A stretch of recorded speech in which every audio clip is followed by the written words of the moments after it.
Hello বন্ধুরা, good evening. আমি video করছিলাম, শর্টসটা আপলোড করলাম এখনই। আপলোড করতে গিয়েই চোখে পড়লো, বলবো না যে আগে দেখিনি, দেখেছি, মানে সত্যি বলে ভাবতে পারিনি। কারণ ইউটিউবে তো এরকম অনেক ফেক নিউজ বের হয়, ভেবেছিলাম এটাও হয়তো ফেক। কিন্তু এখন যখন দেখছি যে সবাই আপলোড করছে, সবাই দিচ্ছে, তারপরে দিদির শেষ যাত্রার ছবি একটা দিয়েছে, তোমরা তো বুঝতেই পারছো আমি কার কথা বলছি। হ্যাঁ, আলপনা দিদিভাইয়ের কথা বলছি, আলপনা রুবি ব্লগসের আলপনা দিদিভাইয়ের কথা বলছি। উনি আজ আমাদের সবাইকে ছেড়ে চলে গেছে, ওনার কথা বলছি। মানে আমি ওনার ব্লগ দেখতাম, সবসময় দেখতাম সেটা বলবো না, কিন্তু মাঝে মাঝেই দেখতাম।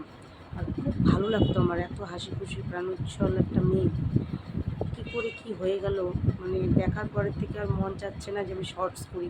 কারণ আমি দুপুরবেলা দেখে আমি হচ্ছে ফেক হবে, তো এখন বুঝতে পারছি যেটা সত্যি। এত খারাপ লাগছে, কিছু ভিডিও করতে মন চাচ্ছে না, যে কী ভিডিও করব। মানে কার কখন কি হয়ে যায় এটা কেউ বলতে পারে না। মানুষের নিঃশ্বাসটা সত্যি দুদিনের।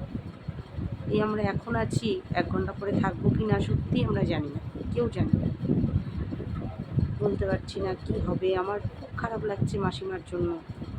মাসিমার শেষ সম্বল ছিল দিদি, কি করবে দাদাভাই, মনের অবস্থা কি, খুব খারাপ লাগছে।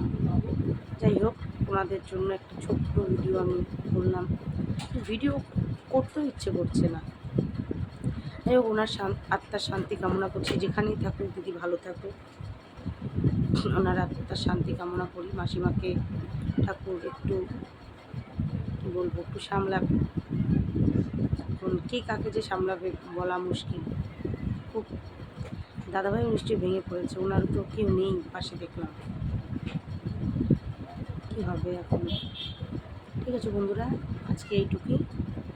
আজ কাল আবার দেখা হচ্ছে নতুন একটা ব্লগে। টাটা।